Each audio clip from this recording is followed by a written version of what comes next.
Simple recipes with गौरीमध्ये सगळ्यांचे मनापासून स्वागत. आज आपण बनवणार आहोत सगळ्यांच्या आवडीची उकडलेल्या बटाट्याची भाजी. पण आज आपण कांदा घालून ही भाजी बनवणार आहोत. तर त्यासाठी मी इथे कढईमध्ये 2 चमचे तेल घेत आहे. तेल चांगलं गरम करून घ्यायचंय. त्यानंतर यामध्ये राईची फोडणी करणार आहोत. राई चांगली तडतडली की नंतरच यामध्ये आपल्याला जिरे घालायचं आहे. राई आणि जिऱ्याची फोडणी छान बसली की यामध्ये हिरव्या मिरच्या घालायच्या आहेत. तुमच्या आवडीनुसार मिरचीचं प्रमाण तुम्ही घेऊ शकता.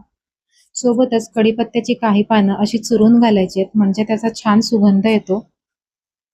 त्यानंतर हिंग घालायचं आहे आपल्याला. तुम्हाला जसं आवडत असेल त्याचं प्रमाण तुम्ही कमी जास्त घेऊ शकता. बटाट्याच्या भाजीमध्ये हिंगाची चव खूप छान लागते.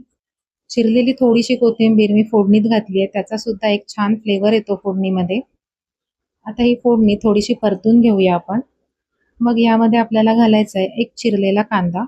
कांदा बारीक चिरून घ्यायचा आहे.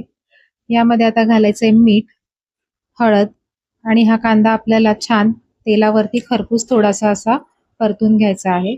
आपण एरवी बटाट्याच्या उकडलेल्या भाजीमध्ये शक्यतो कांदा घालत नाही, पण ही अशी भाजी सुद्धा खूप छान लागते. आपण जेव्हा मसाला डोसा भाजी बनवतो तेव्हा कांदा टोमॅटो नक्की वापरतो, पण फक्त कांदा घालून सुद्धा बटाट्याची भाजी छान खरपूस अशी तयार होते. हा कांदा आपल्याला थोडा ट्रान्सपरंट होईपर्यंत एक 2 ते 3 मिनिटं तेलावरती परतून घ्यायचा आहे. तर बघा 2 ते 3 मिनिटांनी हा कांदा छान परतला गेलेला आहे. आता आपल्याला यामध्ये घालायचा आहे उकडलेला बटाटा. तर मी ते 3-4 मीडियम साईजचे बटाटे उकडलेले घेतलेले आहेत. त्याचे मी तुकडे करून घेतले आहेत. तुम्ही जर नुसतेच हाताने मॅश करून टाकलेत तरी सुद्धा चालणार आहे. पुन्हा आपल्याला बटाट्यासाठी मीठ घालायचं आहे, हळद घालायची आहे. हळदीचं प्रमाण तुम्ही तुमच्या आवडीनुसार ठेवू शकता. काही जणांना खूप अशी पिवळी धम्मक बटाट्याची भाजी आवडते, तर काही लोकांना थोडी लाईट कलरची बटाट्याची भाजी आवडते. तर मी इथे थोडी जास्त हळद घातली आहे, कारण आमच्याकडे छान अशी पिवळी धम्मक बटाट्याची भाजी आवडते. तर बटाटे सुद्धा आपल्याला या कांद्याबरोबरती छान परतून घ्यायचे आहेत. 1 मिनिट 2 मिनिटं. आता यामध्ये तुम्ही ओलं खोबरं सुद्धा घालू शकता, पण शक्यतो कांद्यावाल्या बटाट्याच्या भाजीमध्ये खोबरं वापरलं जात नाही. पण जर तुम्हाला उकडलेली बटाट्याची भाजी म्हटलं की खोबरं आवडत असेल तर तुम्ही वापरू शकता. आता याच्यावरती झाकण ठेवायचं आहे आणि 2 ते 3 मिनिटं मंद गॅसवरती छान वाफ येऊन द्यायची. 2 ते 3 मिनिटानंतर यामध्ये मी आता बारीक चिरलेली कोथिंबीर घालत आहे. याचबरोबर जर तुम्हाला खोबरं घालायचंच असेल तर तुम्ही खोबरं सुद्धा वापरू शकता.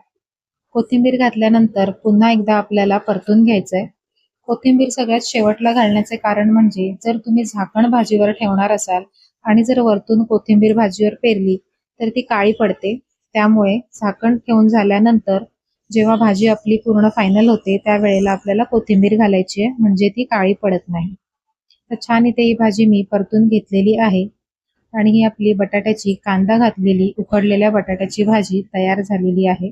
अगदी झटपट बनते. थोडीशी वेगळी पद्धत आहे. जी लोक कांदा घालत नाही त्यांच्यासाठी थोडी वेगळी पद्धत आहे. तर अशी ही कांदा घातलेली भाजी सुद्धा एकदा नक्की बनवून बघा. कांदा मात्र आपल्याला छान खरपूस असा थोडासा तळून घ्यायचा आहे तेलावर आणि मग त्यानंतरच बटाटे घालायचे आहेत. तर रेसिपी कशी वाटली हे कमेंट करून नक्की कळवा. आवडली असेल तर रेसिपीला लाईक करा, मित्रपरिवारासोबत शेअर करा आणि अशाच सिंपल आणि सोप्या रेसिपीज बघण्यासाठी सिंपल रेसिपीज विथ गौरी या चॅनलला सबस्क्राईब करून बेल आयकॉन सुद्धा प्रेस करा. पुन्हा भेटूया नवीन रेसिपी सोबत.